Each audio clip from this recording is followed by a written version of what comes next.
Well, good morning, everyone. Once again, welcome to another live this morning. Hope you're having a great start to your day. And we'll, as per usual, we'll wait till a few folks get their notifications and say hello.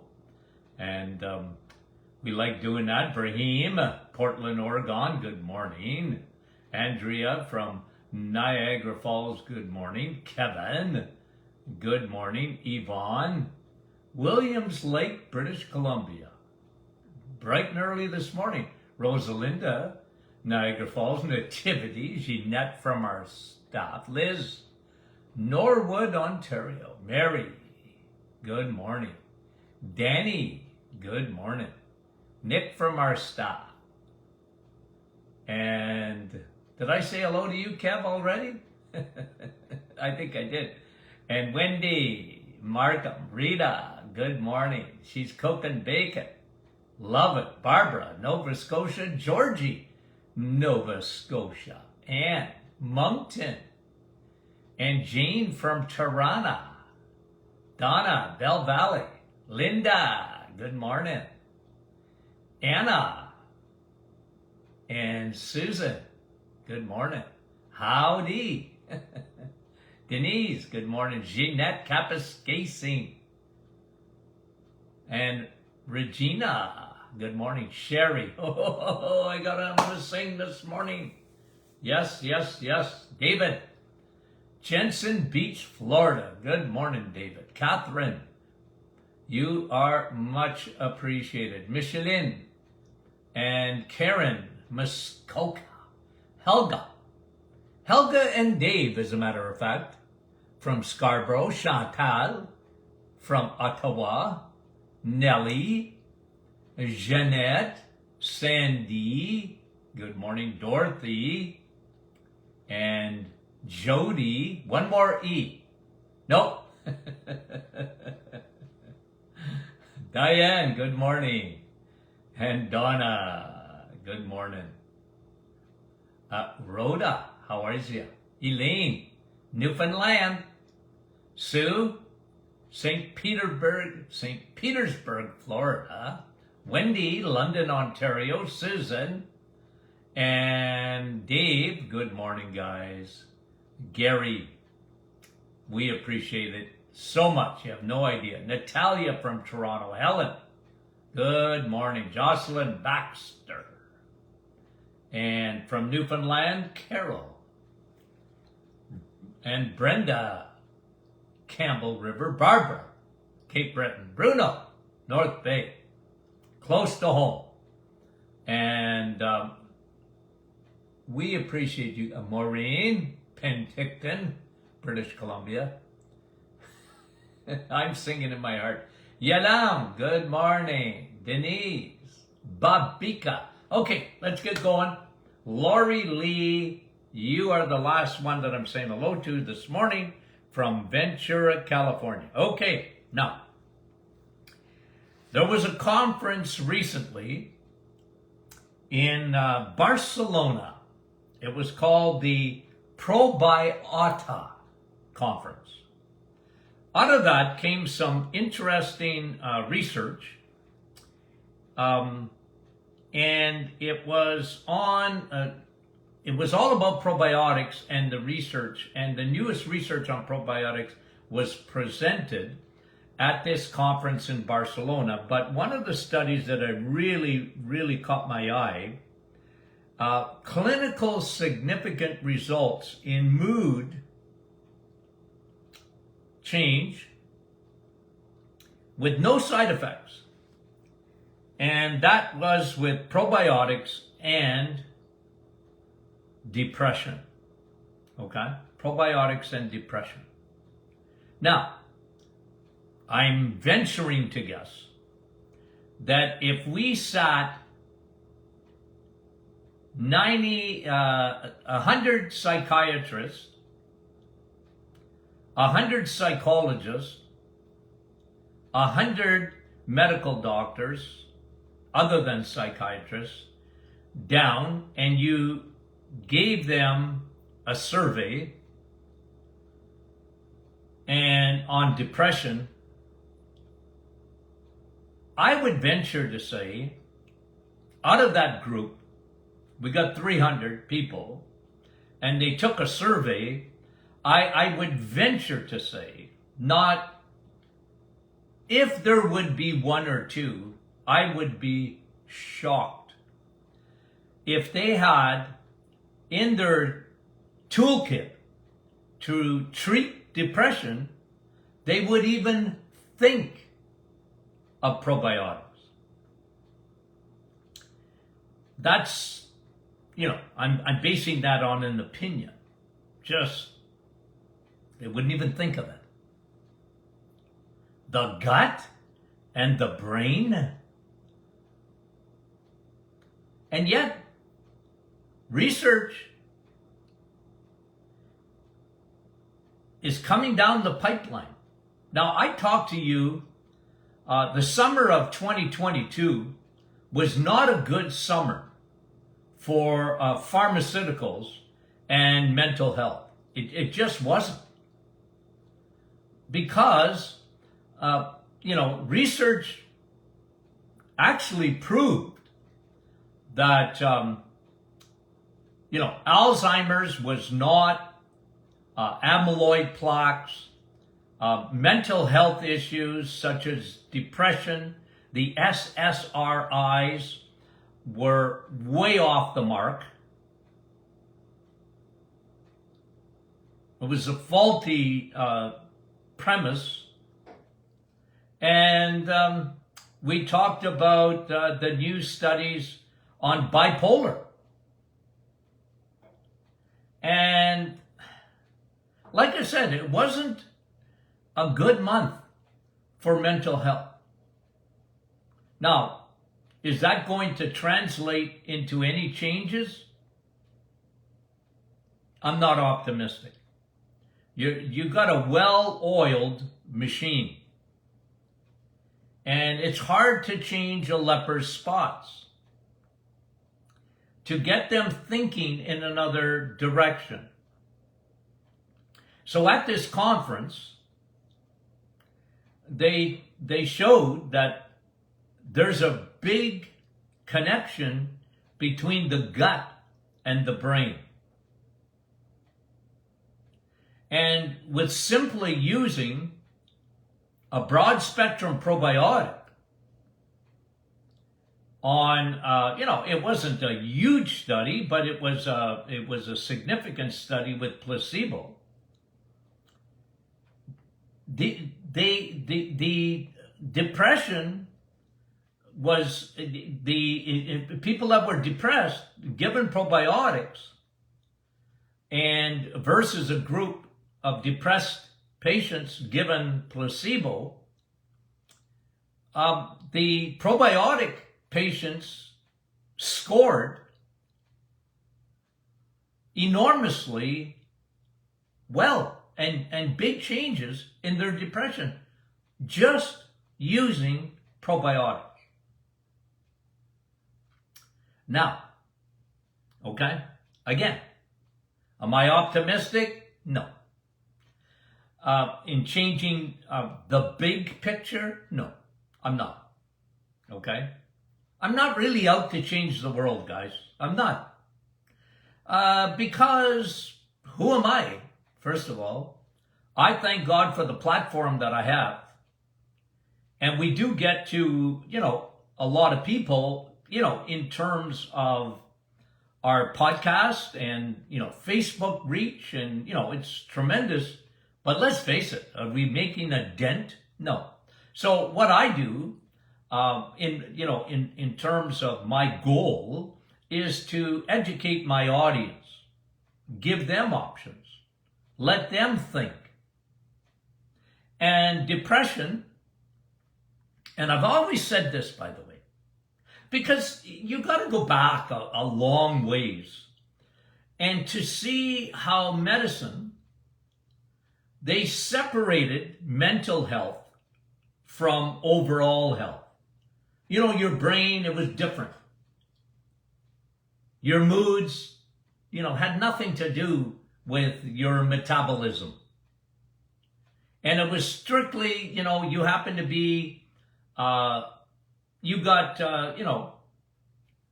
mood problems and whatever, and they never looked at the body holistically. They separated psychiatry and out of medicine. And to be honest, nobody has held them to account. Not much has changed in the last 50 years. If you get a diagnosis of depression, well, here's what we're going to do. You're going to be put on medication. And I'm not saying you should never take medication. I'm not saying that. But I believe medicine has done that because psychiatry in itself has really never had to respond to any real type of public pressure. In medicine, I was talking about this yesterday, antibiotics, for example. They're overused. But I remember clearly in Canada and even in Ontario, specifically, the College of Physicians and Surgeons send out an edict. This is 10, 15 years ago. Telling their doctors, stop overusing antibiotics. Okay? And we still got a big problem, but at least they acknowledge we got a big problem. But in psychiatry, again, with that, a huge, looking at a conglomerate of studies, they said, well, SSRIs, they're not working. They're looking for love in the wrong places in August of 2022, but nothing's happened. What did I tell you? In Canada last year, 30 million prescriptions of SSRIs. The United States, over 300 million prescriptions in 1 year of SSRIs. They didn't get the memo. And then you have studies, and who's even heard of these studies that are showing that if you take a probiotic, it's a very effective treatment for depression. What? Yeah. But again, I digress. I'm not optimistic about getting a change in psychiatry, at least for them to consider using probiotics. Depression is a huge, huge problem today. And, we live in a world, we have so much advancements in medical and science altogether. The human ingenuity is incredible, isn't it? But here we are in 2023, and we got more depression than we ever had. I was reading, I might have brought you this quote, I don't know if I did or not. The average toddler, okay, listen to this, okay? This is from Psychology Today. The average toddler laughs 40 times a day. The average 40-year-old laughs 3 times a day. Right? Yeah. We live in a crazy world, in a sense. I feel sorry for young people. Everything's coming at them, and there's so much information but so little peace in our lives. Okay? Now, let me give you Martin Clinic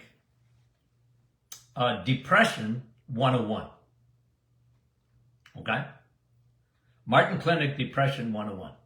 Because my experience in practice, I was a tester. Okay? Ask anyone that came to our clinic. I tested biomarkers. We actually called it that. Biomarker testing. Okay? And every patient got all of the biomarkers tested. And what I found in people who suffered from clinical, depression, here's what I found. Now, this is not the first time you're going to hear this, but I think it's worth the repetition here. Here's what I found, okay? And, I had a protocol based on biomarkers, okay? What do I mean by that? What were biomarkers? Okay, so in depression, here's what I found. 7 of them were, over 90% had these biomarkers. Okay? 1, low B12. Okay? So, a depressed patient, what I saw in their biomarkers was low vitamin B12. Almost without exception. Okay? Now, that could be because they weren't absorbing it. That could be because they weren't eating red meat. That could be because, they had low stomach acidity. And B12 is a finicky vitamin at the best of times. It's a large, structurally large vitamin. If you look at it, it's a huge vitamin, okay, in terms of its structure. And, almost every medication, with few exceptions, decrease the absorption of B12. So people that are on meds, for anything, metformin being the worst, that was, a diabetes medication, so common. They had Prebo, low B12. Now, you guys know what I'm going to say next. I'm going to stick to another vitamin. They were low in vitamin D. Okay? Again, with very few exceptions. Low B12, low vitamin D. They just, and again, why would they be low in vitamin D? Well, people, to me, it's like a vicious cycle, right? You're depressed. And when you're depressed, you don't want to eat properly. And most people won't get outside, get some vitamin E exercise. They're depressed. Their mind is playing tricks on them. Their moods are out of whack. And they're usually, nobody's told them, so they don't realize that one of the greatest therapeutic things they could do for themselves would to be get outside and get some Viderma, get some vitamin D. And if not, everybody and their dog, even in medicine, understands one thing. There's seasonal depression. It's a medical thing, right? Your dark months, You know, I'm always sort of upset with Floridians because they live in paradise and they're scared of the stinking sun. And for those who are living in the northern hemisphere of the world, geez, you know, December, January, February, well, good luck with getting any vitamin D from the sun. And so they're low in vitamin D. And I remember telling a few patients, look, your vitamin D is low. So they didn't understand the connection between vitamin D. They understood, oh, vitamin D, my bones. I don't have osteoporosis. No, that's not all vitamin D does, you know. Vitamin D is essential for your brain. Vitamin D is essential for neurotransmitters. Vitamin D, B12, vitamin D. Two things that were common. And I'm a simple guy. If you have a deficiency, if a biomarker shows up and it's consistent in depression, well, hello there.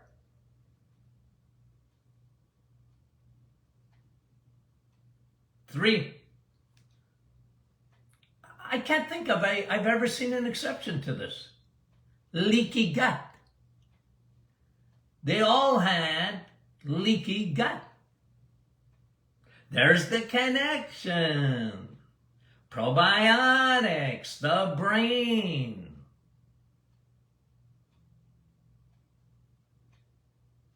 And dysbiosis. We talked about that so many times. You know, some people think of weaknesses, okay? Like everybody that's listening to me today has a weakness. We all do. We're not perfect, right? I always tell you my story. My story especially is diabetes, because I not only look like my father, I've got those, you know, diabetes,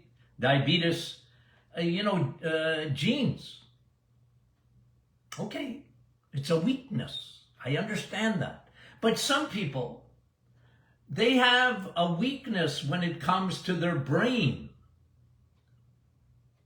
Okay? Their neurotransmitters, they got to be on the straight and narrow. Like I said, with me always with diabetes. Look, I know I got a weakness in that area. So you better believe, bet your boots that I am very disciplined. I have to be. I love food. You have no idea. I don't know if it was because we had 11 kids in our family. I love food.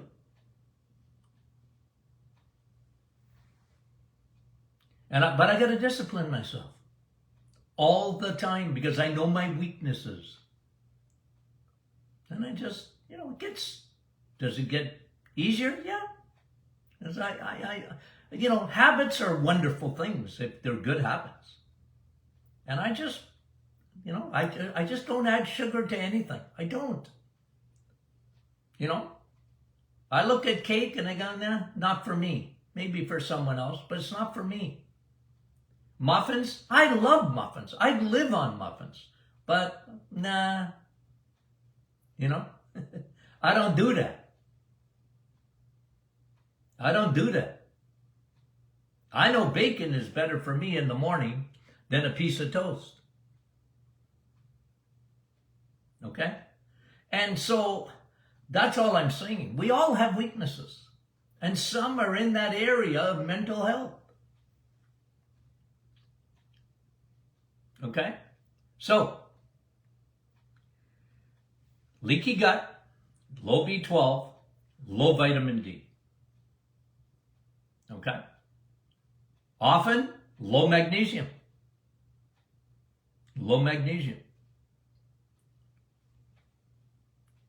And nobody ever told them things like this. And magnesium is, I used to see it especially in anxiety, but also in, depression. The Bible's very clear. The anxiety leads to depression. There's always cortisol involved. There's always prolonged cortisol. That was another biomarker. I used to test that in my office every day. I would test cortisol. And cortisol is, and in depression, they were as high as a kite in cortisol. It wasn't normal, and that affects the body in so many ways, and it affects your brain because you're in the fight or flight mode. And you could unpack a depressive patient, and you could, even after the testing, I talk to them and say, well, something's, there's deep-seated issues here. What are you stressed over? And a lot of times, there was bitterness or resentment look, I knew there was other factors that could cause high cortisol. And high cortisol will throw your body off. It'll throw gasoline, because I used to test inflammation. And guess what? Cortisol pours gasoline on the inflammation marker, CRP, C-reactive protein. Almost invariably, cortisol was high, inflammation was high in a depressive patient. Now, I saved the best for last, okay? The seventh biomarker, and it has to do with food. So you all know what it is. It's called insulin, and insulin resistance, or high circulating insulin. Again, I can't think, and maybe there was one or two over the years where I saw an exception to this, but nah. Depressive patients had high circulating insulin. Now, if you're depressed, like I said about going out into the sun and you're not exercising, you're depressed. And when you're depressed, you're a junk eater usually. When you're depressed, the last thing on your mind is having to prepare or think about eating good food that doesn't make your insulin go crazy, and you become usually a carboholic, a sugarholic. And a lot of that goes way back to their childhood. Living on sugar, living on those seed oils, living on the middle aisles of the grocery store. From cookies to you name it. Okay? I was looking at, somebody asked me the other day about ketchup. And I said, what about it? And they said, well, it's tomatoes. And I said, nah. It's tomatoes with high fructose corn syrup. I said, you know what? About 3 ounces, this would be about 3 ounces of ketchup. They put in a little container. If you ever been to a restaurant or whatever, they put, instead of taking the ketchup out or whatever, you go to a fast food, or they give you a little sleeve of ketchup. You know what? There's more sugar in there, high fructose corn syrup, than there is in a glazed donut. What? Yeah. Well, kids, they live on that stuff. And that's another thing I gave up. I haven't had ketchup, I don't know, in 50 years or more. And I mean it. I understand nutrition. I said, I can't have that. Well, neither can you. And neither can your kids or grandchildren, when you really think about it. It's crazy. But all I'm saying is they're surrounded by that. I feel sorry for people today. We're surrounded by these things. Nothing's natural anymore, it seems. But, okay, let's get back to depression. Insulin resistance.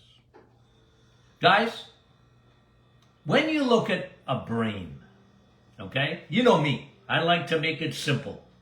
There's the memory center of the brain, your hippocampus, and there's your hormonal center of your brain, which is your hypothalamus, okay? Keep it simple. 2, memory, hormones, okay? Now, the brain, though, has so many battery packs. What are those called? What are your battery packs called? You know, high school. Someone, give it to me and then I'll keep going.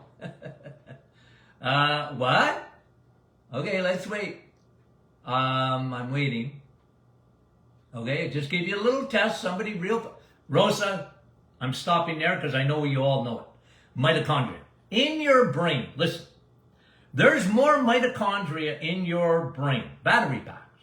Why? I always told you this. The brain is the federal government. They get taxes first. No matter what you eat, 25% goes to the brain. Why? Because the brain needs a lot of energy to work. The problem with the mitochondria is they produce a lot of energy. They need a lot of energy. But we feed the brain the wrong food.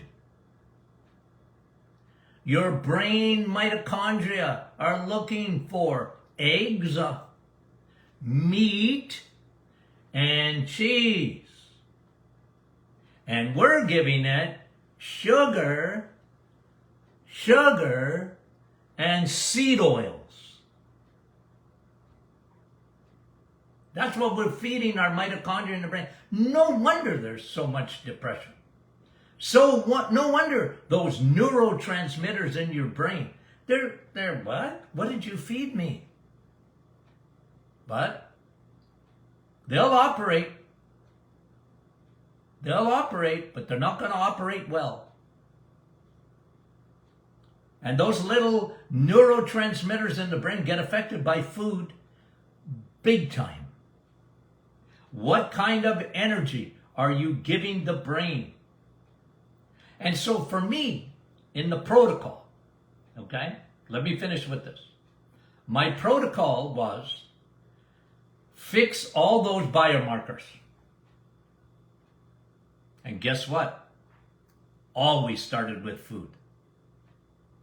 Always. You got to start in the kitchen with depression.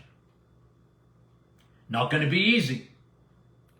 Because when you're depressed, you don't feel like even thinking about eating properly. But if a doctor sits you down and says, look, this is your medicine, you have to follow the protocol, even when you don't feel like it. Follow the protocol. Every day, do what I tell you to do. Pretend I went home with you and I'm that little voice on your shoulder saying, hello, if you want to get better, you got to eat right. Make the right choices. Supplement with probiotics. You need B12. Get out in the sun or take vitamin D every day. Your brain is Your brain is depending on it. Inflammation will come down because of your food choices. And I often gave them high DHA. Anyways, guys, I thought I would do that today, just bring you that study out of the conference in Barcelona. I flagged it. I said, man, that's interesting. Not surprising, but interesting. Okay, guys. Okay. What is Friday? Question and answer. So be ready. Okay? Be ready. And we're going to have a great rest of the week. So we love you guys. We'll talk to you soon.